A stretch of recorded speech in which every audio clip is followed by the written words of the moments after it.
الله اللي صلاتي له وصومي له، يا خالق النفس ملبي مطالبها طالبكم وإن صرت لا حيل ولا حيلة تغفر ذنوبي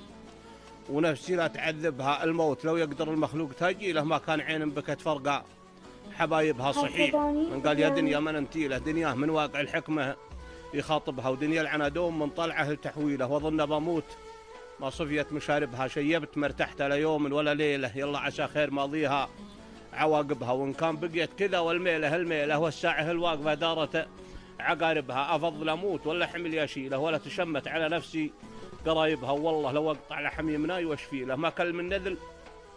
في حاجة هي من بها أزي اللي يصبر على الحاجة ولا جيله ماني متحمل كلمة يجلبها من يوم ولدت بهمه ما وفى كيله ودنياه ما شيبت راسه مصايبها والصيف ما غرني برقه ولا سيله ولو كل برق تشوف العين يعجبها برق على دير تلمق فيه ما خيله لو يذبح الجوع مالي ما رعيت بها النفس تبغى بعض الاشياء وترفيله ويحدها عن صبي العين حاجبها ولا عيل على الرجال ولا قبل العيله والرجل عن دير تشبها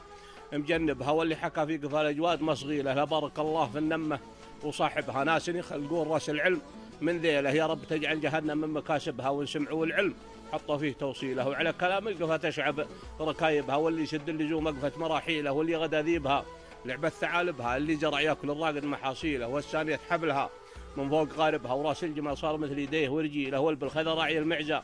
محالبها والعلم لعبوه بصاحينه مهابيله وراعى العصا قام للباطل يمد بها عكست الشور في برزة حلاحيله انفرقت شمل ما الجمعة تناسبها